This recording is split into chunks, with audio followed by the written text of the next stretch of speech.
always good to remind ourselves in Dynasty Fantasy Football, the basics and the fundamentals of trading, not to mention some extra like tips and tricks that you can use when you're trading to help win your trades and win your leagues. So let's go into kind of our rules when we're advising people on trades. We get a lot of trade questions on the site, flockfantasy.com/domain. You can ask us as many trade questions as you want when you use code domain. But a lot of times, people are asking us like, okay, should I make this trade? Should I do this? What kind of trade should I be looking for? Which is such an open-ended question. A lot of times we don't even have the answer to.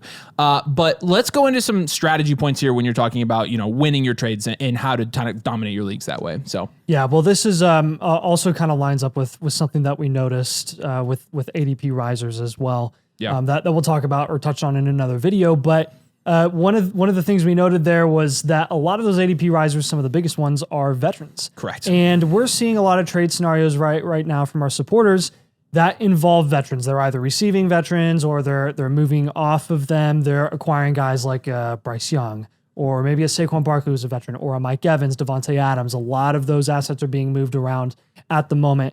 And I will tell you that now is the time, if you are a rebuild or a one-year reload, now is the time from here to the beginning of the season and even through the middle of the season if you still have veterans on your team to sell them. We've been telling you for a long time, be patient this offseason. Do not sell your veterans in January because everyone always tries to offload their old guys in January because it's a long offseason. No one likes to see the age 30 on their team.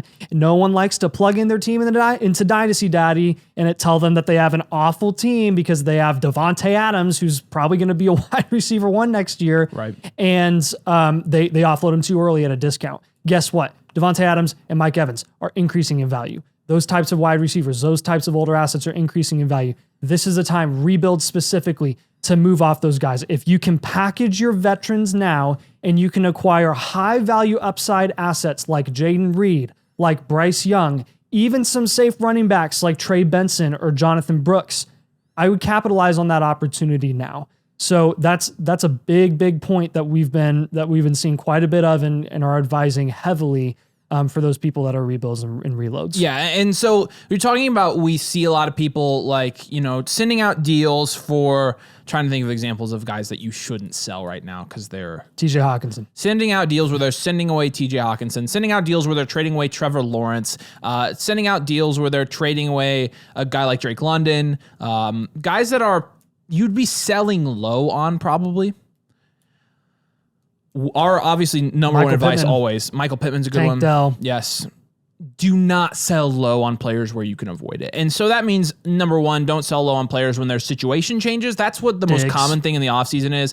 Stephon Diggs is another good one there. But even looking at kind of our ADP database this month and kind of seeing like our biggest fallers in that ADP database, guys like Rashee Rice, I wouldn't sell Rashee Rice right now. Kirk Cousins, I'm not selling Kirk Cousins at all right now. Who else? Tank Dell, you already mentioned, right? Josh Downs and Michael Pittman, the Colts receivers. I'm not selling those guys right now. When you see those guys start to fall and have value creators, it's officially the worst time to sell them. And so anytime you have a guy that's trending down in value, most of the time, you want to do the opposite of which way the market's going, right? So when you see a player's graph like this, do not sell. When you see a player's graph like this, you maybe can consider selling, or it means you struck gold and that player's elite and you should hold, right? But a lot of times what we tend to do is reactionary, and we tend to do reactionary the same exact way that the market is going. And so when you're selling low on players decreasing in value, that's a terrible idea.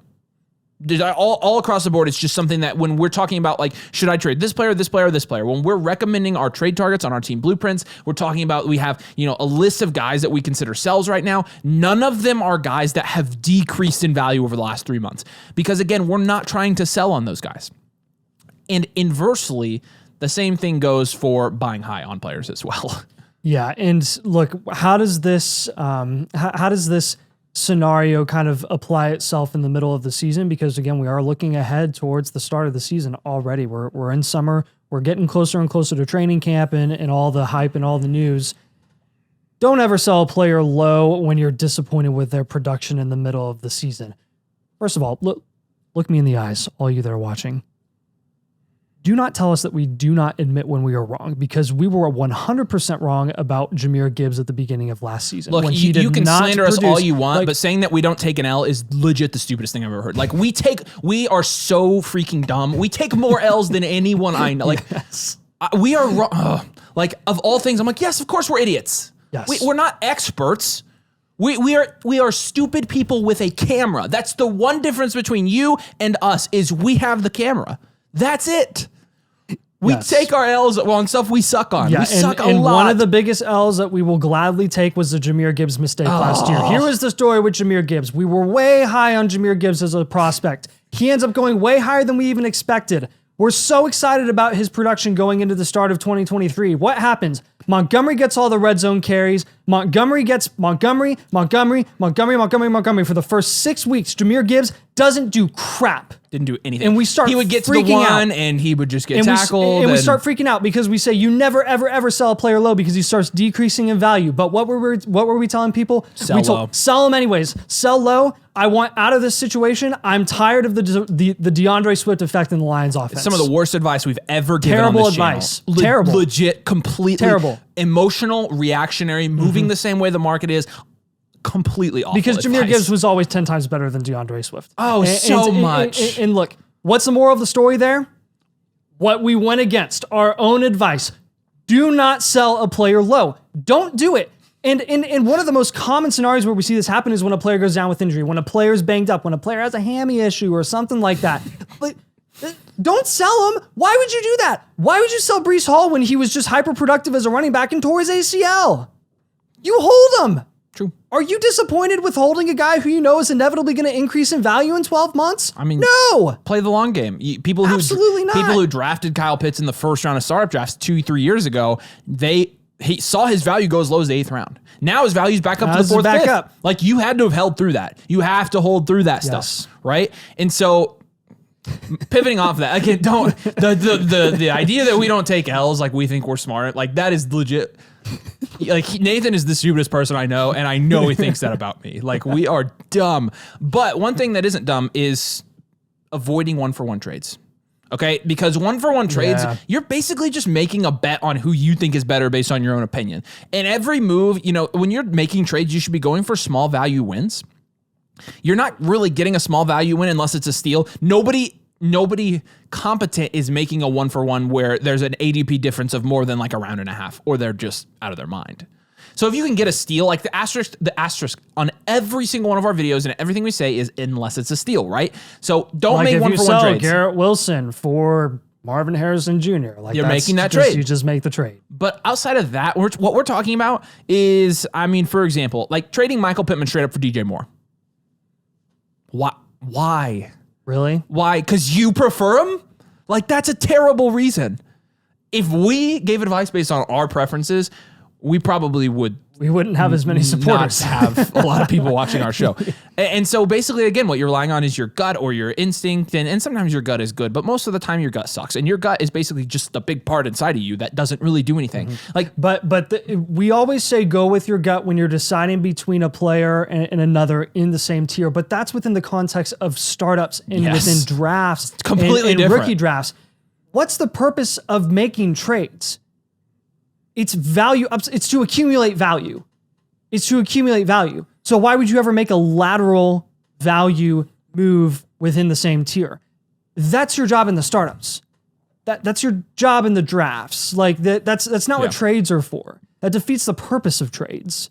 So look, if you want to make an effective trades and maybe strike gold sometime, I guess go for it. But again, like, it's not like it doesn't pan out. As many times as you hit on those lateral moves, you're gonna miss big time on those moves, and you're gonna be out a ton of value. Breach. That's it right there.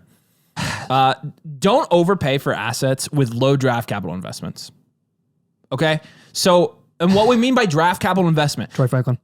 Yeah, Franklin. But even veterans that have been traded. So. Two examples of this right now, Justin Fields and Keenan Allen. Keenan Allen is not somebody you want to overpay for because the NFL determined what his worth was in terms of NFL picks. It wasn't very high. Even though Keenan Allen has been still very good, a very good wide receiver, it shows basically the value at which the NFL places on him, as well as Justin Fields. Justin Fields got traded for a 6th round pick. The same value as Trey Lance, guys. Trey Lance. And where's Trey Lance going in startups? Trey Lance went to a team with a quarterback, another good quarterback, playing backup, got traded for a 6th. Justin Fields went to a team with a quarterback, another, I wouldn't call Russ good right now. I'd call him decent, though. An established quarterback, a guy that they brought in and traded for before Justin Fields and is a backup. And their difference, Trey Lance is on a waivers, is not being rostered in any league. Trey Lance is on waivers. Justin Fields is going in the 11th round ahead of his starter. I'll tell you what, man. Like I don't want to be a jerk, but if you want to take a guy who's going to star in special teams in the 11th round, I will happily take the lead back in Tony Pollard in Tennessee's offense. Oh my gosh. Did you see that's a 3-year that contract. Fields was like, that's not what I'm here to do or whatever when they asked him about that? And then they asked Russ and Russ was like, yeah, I think he could be really effective. Yeah, you draft your special teams player, man. But don't when you have low draft capital assets, do not overpay for them because you're overpaying on what is likely going to be not a hit because again, it has to be an outlier to hit. And what is this concept again? This is the gut effect, okay? This is when your gut is telling you something that is way different than the actual value of what an asset or what its actual value should be in Dynasty Fantasy Football. And for some reason, there's a lot of guts right now that are speaking Troy Franklin's name. There's a lot of guts right now that are rumbling and tumbling and speaking Justin Fields' name. We are not those gut tumblers, okay? We say no, okay? Please don't do it. What are you really going to be out on if you don't get those guys? Are you missing out on the next Puka Nacua? Or are you missing out on the next Josh Allen or Jalen Hurts? I think at this point we know that you're not missing out on Jalen Hurts or Josh Allen when you pass up on Justin Fields. Yeah. So it's been established at this point. Listen to the NFL, please. Don't listen to us. Listen to the NFL. That's the entire point. Yeah. So unlike 1-for-1 trades, which we've already touched on, what do we like to do when we're making trades? We've talked about value upside, but what does value upside look like? That looks like a sort of down tier. It's not just down tiering for the frick of it. It's not going from 20 points per game to 2 guys with 10 points per game. That is spreading out your value across multiple assets instead of concentrating it on one player so that you can have more value payoff. What does this look like? It looks like moving off of Jamar Chase for Puka Nacua plus. It looks like moving off of Chris Olave for Drake London, maybe in a lateral move, maybe plus a little pick, or Jaden Reed and Zay Flowers. Yeah. It's like moving off of Jalen Hurts for Anthony Richardson plus, a 4th round guy that has some upside, maybe a Romo Dunze or something like that. Somebody would pull that move. And so you've got 2 guys that could end up being top 2 round startup picks in Dynasty. Like, is it sometimes risky? Yes, but it's not because of a gut feeling. It's because you acknowledge that the current price of the assets that you are spreading your value across have high value upside. Sure. Right? We know for a fact that Jalen Hurts' value can't be any higher than it currently is. We know for a fact that Jamar Chase's value can't be really much higher than it currently is. We know for a fact that Chris Olave's offensive situation is no better than it has been the last couple of years, and it will not be for the foreseeable future compared to Drake London going from Desmond Ridder to Kirk Cousins. Compared to Jaden Reed being paired with Jordan Love. Compared to Zay Flowers being the wide receiver 1 in his offense with Lamar Jackson when he was pretty solid production last year as a rookie. Yeah. Does he have his own cap ceiling from a production perspective? Yes, but he's going in the 5th round compared to Olave going at the beginning of the 3rd. Bingo. Zay Flowers could end up in the 3rd next year. That's a value plus. Guess where Olave will be next year?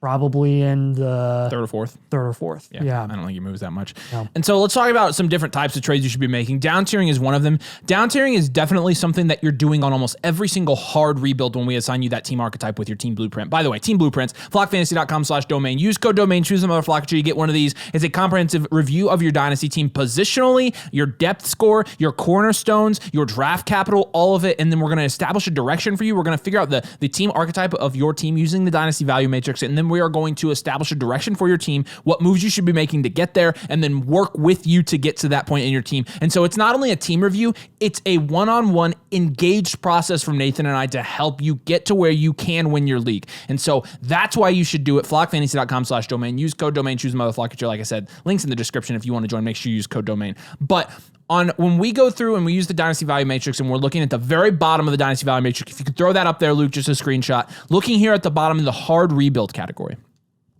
Hard rebuilds are one where we recommend down tiering every single time. Why? Because a hard rebuild, and when I say hard rebuild, I'm not talking about a bad team, an unproven team. I'm talking about the worst Dynasty teams you've ever seen in your life. I'm talking about you have Jalen Hurts and you have nobody else. Or you have best case scenario, you have a couple cornerstone guys that you can't really even build off of because you have no one else on your depth team. And no picks. Worst case scenario where you have none of those guys and nothing on your team and no picks, which we have seen before. Yes. These can be down tiers from, like you said, a guy like Jalen Hurts as high as that, or they can be down tiers as simple as JMO to Marshawn Lloyd plus. To Marshawn Lloyd and a future third and fourth. Right. That is value accumulation, folks. You got to get the third and fourth. Because when you're talking about hard rebuilds, quantity actually is important. Because what you're lacking enough players to even put in your starting spots. I'd rather have 3 shots on Marshawn Lloyd and 2 future picks than 1 shot on Jamison Williams, who is just as unproven as those guys. And so you're not only down tiering on hard rebuild teams, but when you're looking at the very opposite of that, the elite value teams, a lot of times in deeper leagues where you're starting 10 to 11 players, you'll want to down tier off of some of the elite value you've been able to accumulate to a veteran that will produce at the same level, and then maybe some draft picks to insulate your value across your team portfolio. And so it's when you have enough value to do it, you typically make that move. I mean, down tiering is a really good move because you can always down tier to a production equivalent player plus a first, or a production equivalent player plus another high upside player that's going lower that could end up, I mean, again, you're taking more shots on building your value, and they're less risky if you're investing in the right positions. And so a hard rebuild and an elite value team are both polar opposite sides of the DVM, but they are both scenarios where you want to be down tiering a lot. Future value can be the same way. If you have a lot of concentrated young cornerstone assets, you'll want to down tier maybe and get some guys that could increase in value plus draft capital. Even down tiering within your rookie drafts as well, which we recommended to a lot of people when we did their blueprints this year with future value teams. Hey, if you have a late first, go ahead and just trade back for like a early second and a mid second. And it ended up paying off for a lot of people that did pull the trigger there. And so a lot of times we're scared to up tier, but there are definitely scenarios where we tell people to up tier. And that's exactly what I was going to touch on. Look, I think what you can tell from here is that more often than not, we are recommending that people spread their value more than concentrate it. There are scenarios where you are able to up tier and where we're big advocates for it. And those are when you have phenomenal depth, like when your depth score is 7 out of 10 or better. And when you're in a shallow league, when you're in an 8-team start 10, when you're in a 10-team start 8, same thing. When you're in a 8-team start 7, we've seen it all, man. Like some of the most high upside, when depth means absolutely nothing, you package that depth together for other league mates in that same league that think they need depth in a format like that. And you capitalize on that and you take the high upside guys. Even if there's risk, there are hyper-productive assets in Dynasty that have hyper-productive opportunity, and yet they have a ton of question marks, a ton of risk. Tank Dell, we like Tank Dell in his price. We think he's a good value and that you should take him even in a standard 12-team start 10. We're big advocates for taking him in an 8-team league. Because his upside is so big, because his upside is so significant. Yeah, he's small. Yeah, he may be one of 3. Did you see what he did last year as a 3rd-round rookie with CJ Stroud? I mean, even Jamar Chase is a guy that we don't really recommend drafting in a start 8 or less. We're not recommending you down tier from Jamar Chase in that format. No. No, thank you. And where, like, in other formats, that's one of the most popular moves we're recommending right now is down tiering from Jamar Chase. Yeah. So up tiering is good when you're playing in more shallow leagues, upside's everything. Yep. And so you've got to go get not only like potential elite, like ceiling guys, but go trade for a CD Lamb. Go trade for a Bijan Robinson. Like go Drake get London going to be the cheapest high ceiling guy, like top 6 producing wide receiver guy that you can get at a discount right now. So even if your league's not trading a lot, your league will start trading here again in the end of the summer even.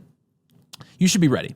And you should definitely use as many of these concepts that you feel like are useful to you for your Dynasty team when you're making your trades. But do us a huge favor, drop a like on this video. Make sure you subscribe. If you play Dynasty Fantasy Football, we play Dynasty Fantasy Football actually. Like, so you can go, you can watch content from people who don't actually play Dynasty and just want to put out content, or you can watch it from us, who we are in the trenches every day on that sleeper app, sending trades, receiving trades, and building Dynasty teams. So make sure you subscribe. We appreciate you guys so much. Thanks for joining us. We'll see you later.